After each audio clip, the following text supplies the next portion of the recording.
Yeah. Hey, Roxanne, how are you? Yeah, I'm fine. I'm warm, but I'm happy to be here. It's a hot day today. Yeah. Right. So, today in the podcast, we're going to talk about a very hot topic also, which is diversity, equity, and inclusiveness within cybersecurity organizations. So, I know you really advocate for this topic. So, I would like to hear from you. What does DE&I actually mean to you? Well, that's a good question. To me, it's important that every individual gets the same treatment and brings their unique skills to the table. So I think it's important that everybody's invited and everybody can participate, and I think that will make the best teams. And I'm just really not that good on excluding people. So when I see something, I want to speak up. Yeah. But I do think it's important that everybody gets the same chance, because it's an awesome field to work in. And there are awesome people to work with, and I think we need more, and we need all sorts of people. Yeah. Do you think cyber teams today are failing because of lack of diversity? Well, failing is is a very big word. I think there's room for improvement in the cybersecurity teams. You see, like the gender gap is really big. In cybersecurity, you see more women joining. I'm really happy about that. But I think they could do so much better. Yeah. So how do you think they can do better? Well, you need different points of views, and to get different points of views, you need different people. If you're with all the same people, you're coming into this bias on how you think and how you handle things, and the field we're in and the threats we're against, they're very different, and from very different angles come different threats. So if you're just gonna shoot with one arrow, you're gonna miss all the other things. So if you include more people, you get different points of view, you get different perspectives. You can think like, oh wow, I didn't think of that. We can try that. We can make the world a bit safer by trying that. We didn't think about that, because we're all the same people. And we're in our very comfortable group, and we only say, this is a good idea, yeah, this is a good idea, yeah, this is a good idea. And there's nobody who says it's not a good idea, or who has an other idea. So, I think we need more, because the field is very wide. Yeah. So let's break this down. You just said that we need more people with different perspectives. Yes. Now, so let's break this down for an organization who's willing to take a step and get into diversity and inclusiveness. So what kind of teams and people do they need to hire particularly, and where can they hire these people from? Yeah, I think where they can hire these people from is more your cyber people. Yeah, because I'm like from the government, so I don't have that insight. But I think it's very important, because you already said it at the beginning, diversity and inclusion is something that's very hot right now. And the risk in that is that people are making it a compliancy thing. So we're going to be diverse, and we're going to be inclusive, so we can show to the board, or we can show to the outside world, like, look, we have 3 men, 3 women, and one gender neutral person, and look how diverse we are.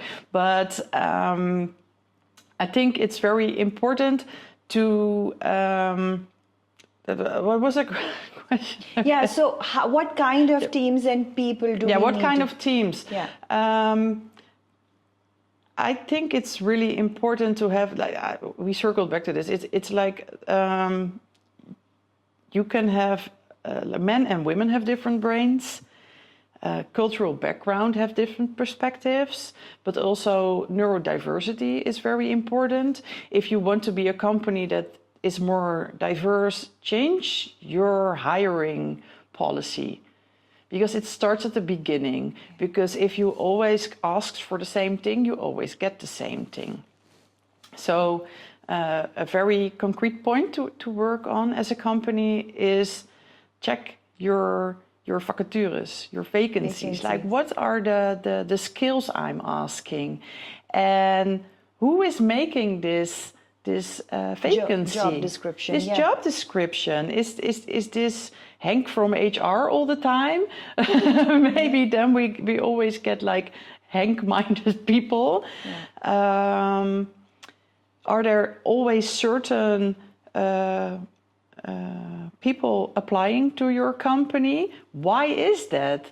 Do a deep dive in that. Maybe ask some people who you want to include in your company but never apply. Why is it you're not applying to my company? What's holding you back? Learn and ask, and then the way you describe your job description is like, we need 6 master's degrees and we need 15 years of experience, and also that's really strange, but okay. But men have the tendency to see like, okay, I can have 2 of these things, I think I'm suitable for this job, and women are more like, oh no, I'm underqualified, I'm not gonna even apply at all. So just make sure that your text, your job description is inviting, make sure people are welcome. Do something on your website. If you're clicking on a website and there's all white male, it's not very inviting for me to apply. Yeah, very good point. Yeah. I want to circle back to what you initially said about the organizations that are just doing this to create a perspective in the market that because we are in the hot topic, which is D&I, and we've got a policy, and we've got 3 women on the board, and look, we are complying. Yeah. What do you want to say to these organizations? You're going to lose the people. Because if people apply and come to your company thinking, oh wow, this is a company I can feel safe in, because it's all starting and ending when do I feel safe here to be myself. And if you're just doing that to be compliant, nobody's gonna feel really safe and they're gonna leave. And then you're gonna lose talent. This example that I often use is like neurodiversity is something that's really close to my heart. People on the spectrum have different needs than people who are not on the spectrum. So if you're saying we're very inclusive and everybody can join, but we do expect everybody to be at the vrijdagmiddagborrel.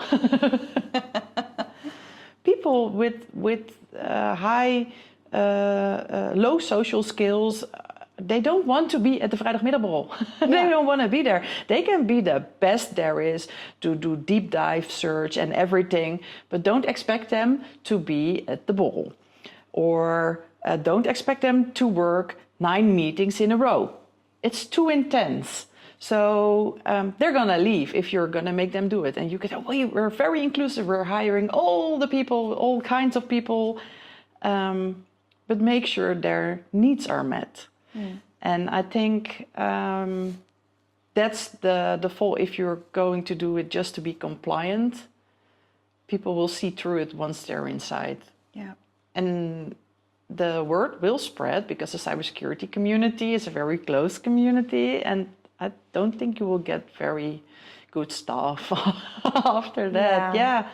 I'm, like we were talking before, you were mentioning that you just put a diversity and inclusion officer in your team. Tell me about it. Yeah.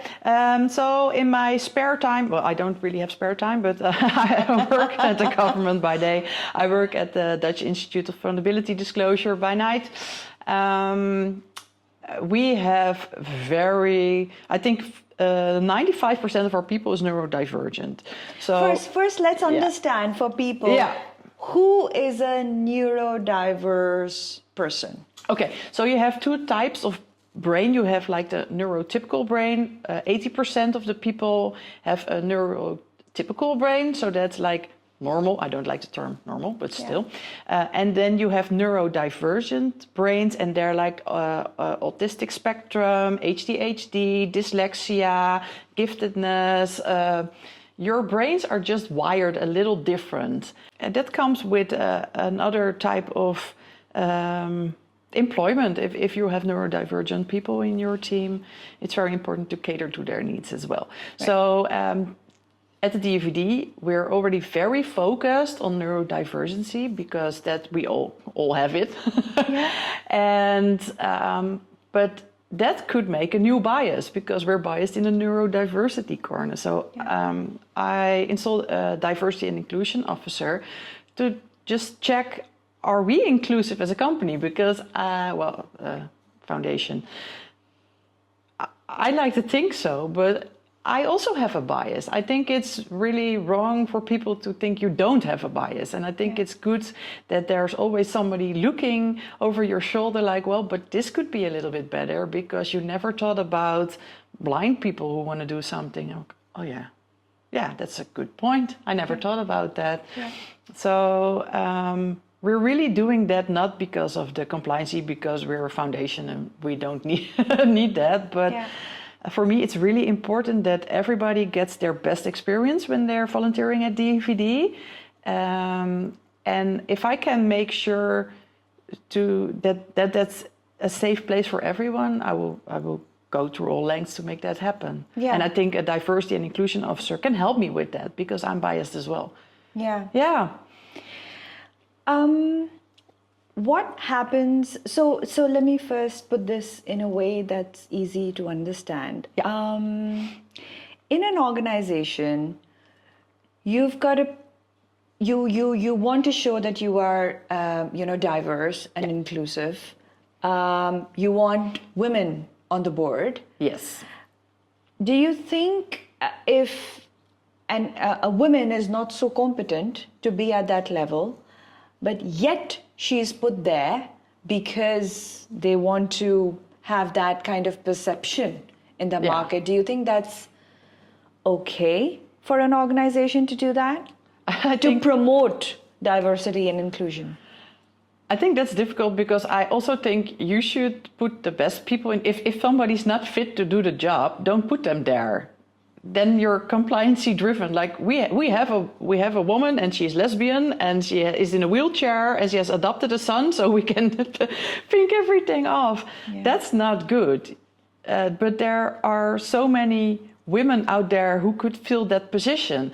I think the diversity and inclusion part is look for that person, not find, like, throw a stone, hit one woman and put them on your board. That's not how you work. But the problem is a lot of very smart women are overlooked.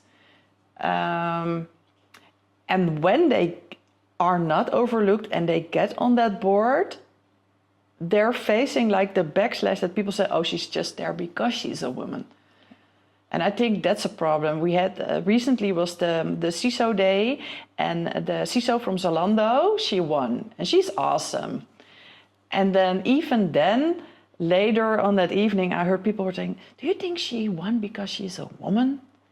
And the fact that people are still asking that question, that really hurts me and a lot of other women, because women are, I think, even more capable than look at Trump and Musk. They're fighting like two little children, and they say women are too emotional to be on top. And I think that's really not the point. So circling back to your question, put a woman on your board to be inclusive? No. Put a woman there because she's really good at what she's doing. Yeah. How are these diverse teams effective in providing cybersecurity solutions? The most important thing is that they feel like it's a place that they can be themselves and also all have a seat on the table, that they are listened to. And then when you have that diverse team, everybody can put in a new perspective and see like, okay, well, I'm good at focusing on that, I'm good at focusing on that. They can, although those pieces of the puzzle will become the whole puzzle. And I think if you're all just like the certain piece, it will never fit together to be a whole puzzle. And for cybersecurity, I think, well, I've said it earlier, the threat landscape is very diverse. So it would be effective if your team is diverse because people can think of other solutions. People can think about things nobody ever thinks about. You need people who are really, really good at risk management. You need people that are really good at researching things. You need people that can talk to the board, because that's also important. There's also often a big gap between talking cyber and talking to the board. So there's not one person that can do it at all of it. Yeah. There isn't, because and that's why you need different people. Yeah. You talked a lot about DIVD, and that's something that you come together as a community, and you're doing a lot of work there. Yeah. What about the Dutch government? What about the Ministry of Foreign Affairs that you're working for? How is the environment there like? Do they embrace DI? Yes. Yeah, I know we as a government don't really, people, the citizens also, we don't, but we really do. Okay. Give me an example of that you've seen in the past where you actually saw that, they care. People, we have really high-placed women, which I applaud. Our PSG is a woman. She's really smart. She's there because she's competent, and I think that's important. What I miss at the government is we could be more inclusive culture-wise. We do have a lot of white people at the government. And I also think we can change our hiring policies more. I think at the government, one of our biggest issues is we demand certain diplomas, and I get that, because you need to have a certain level of experience, but you're missing out on a lot of smart people who for some other reason didn't get a diploma. Right. And I do see a change in the government. I see like you can have a university level by schooling or experience. And I think that's a good change. Yeah. So just for me to understand, let's pick a scenario here that there is a job opening out there where an organization has very nicely written job description, and person feels that I'm not 100% ticking all the boxes, yet I feel I might be able to do it. How can that person, maybe he's a neurodivergent, or he's or she is from a different background, she doesn't feel she'll fit in the culture of what's written on the job description, how can that person kick off her or his career in cybersecurity, because he really feels and she really feels that I could do very well here? Yeah, I think the first step is just do it. Just do it. And write that letter and go to the interview if you get invited, and just be yourself. And if you have any doubts about the company, how they're inclusive, or just ask. It's a lot of filling in for other people. When we do it when we interview people, we do it when you go to a job interview. You think, I'm not going to ask this because I think they will do this and this and this, or I'm not going to ask that because I think this and this and this. Just be open. Just ask questions. Don't mask your the things you're not good at. Just be open. And I think there's so much work to do in cybersecurity. And I do a lot of interviews myself. And for me, the most important thing is, why do you want to work here? What's your goal? I just need motivated people. Yeah. And I think that's just show you're motivated and just write that letter and just go for it. And you might get rejected, and you're going to try again, and you're going to try again. Yeah. And if you have trouble with it, just go join an organization that can help you with it. Yeah. Yeah. I just had a recent job opening that I was working for, and I had a candidate who asked me, before any question, the first question he asked me was, how diverse is the team? Oh, wow. Yeah. So the world is changing. Yeah. There are people out there who don't care about few euros, up and down. Yeah. Salary might be less. They really want to work with people who can add value, who bring diversity. Yeah. And maybe from their perspective, they feel included in the organization also. So Yeah. it was a very big change. I've been doing this for almost 19 years now. And I've started to see the change now with the questions that I'm getting from candidates as to how big, yes, but what kind of people work in the team. I think there's the world is changing because people feel safer to ask. Yeah. Like 10 years ago, you would never ask, is there another Muslim on your team? And now you could ask. Yeah. They don't have to reply because that's like privacy and all that stuff. But I think people can stand up more for themselves and respect your own value because you're important. For me, I love to work with all different people because I can learn from all different people. If I work with 6 ROXANEs, it would be very tiring, but I wouldn't learn anything. Yeah. So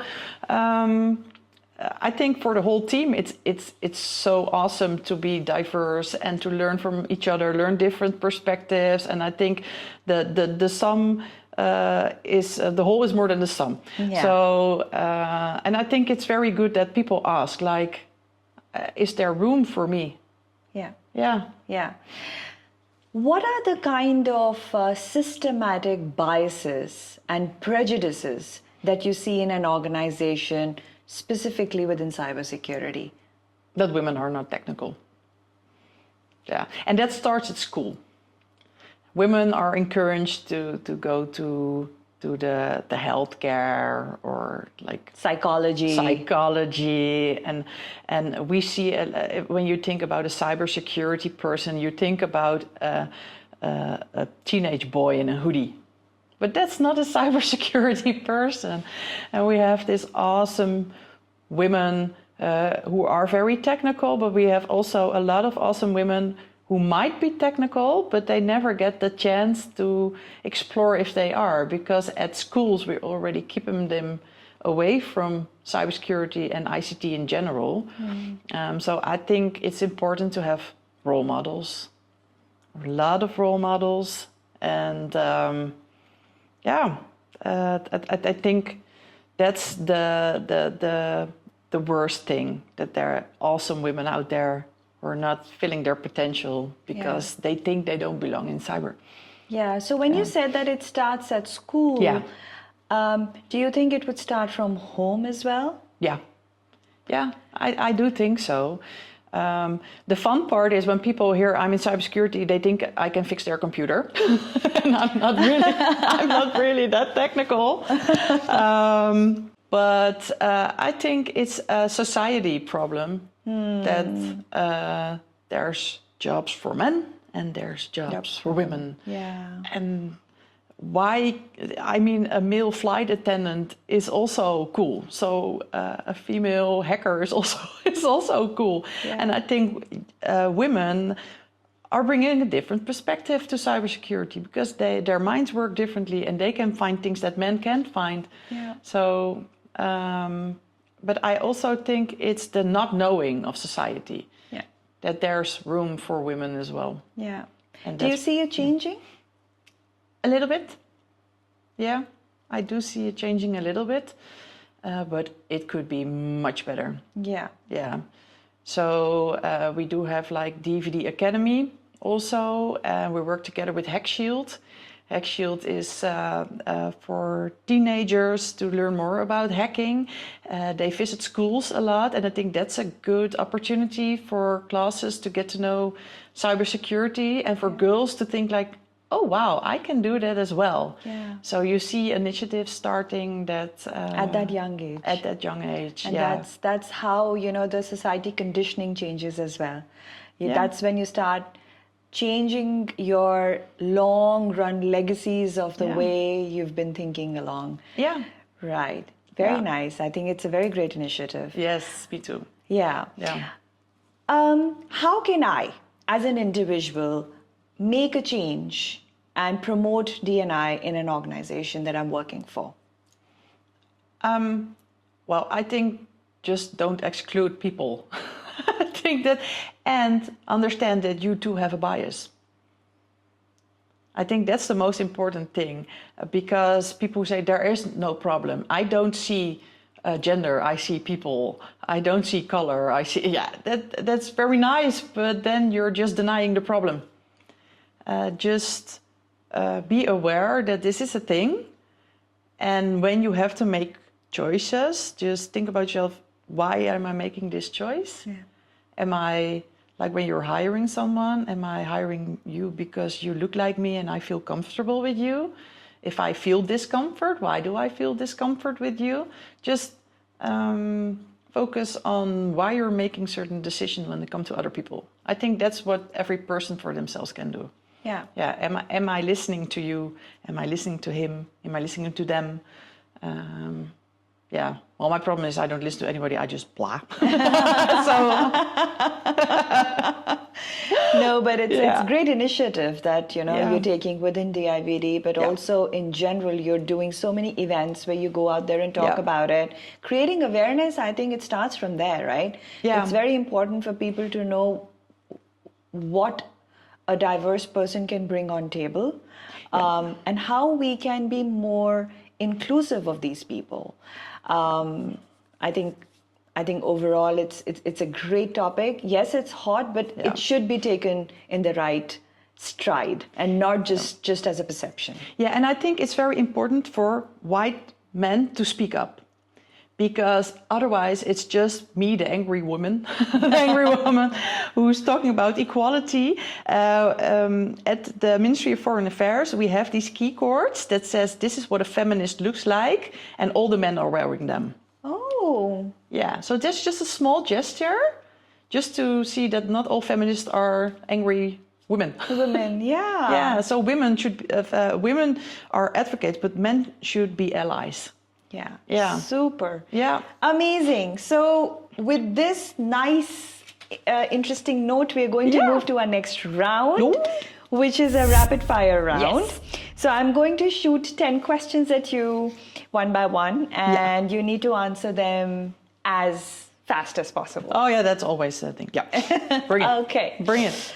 Ready? Yes. Okay. My team has 17 different nationalities. Is my team diverse? Nope. It's just nationalities. If they're all men and they're all neurotypical, it's not really diverse. What should they add in? If there's women and neurodiverse people, then yes. But based on just the cultures, just mix and match with other ingredients. Yeah. Okay. Which phrase in a job ad might unintentionally discourage diverse applicants? We are looking for a rock star. Must have 15 years of experience. We are a fast-paced, high-intensity team of ninjas. Or all of them? All of them. Yeah, I would really run away as fast as I can. Yeah. Yeah. Yeah. Okay. Give one example each of inclusive approach in before, during, and after hiring. Before, make sure that your job description is appealing to everybody. During the hiring process, I think it's important to also have different people doing the interviews, if possible, of course. And after, when they're on board, just keep them on board by being inclusive. Yeah. Yeah. And not just a poster boy. Yeah. Okay. One word. What's the most common barrier to hiring diverse cybersecurity talent? Discomfort. Right. Finish the sentence. Inclusion in cybersecurity means making sure that everyone gets to participate. Right. In 3 words, explain the environment you would like to work in.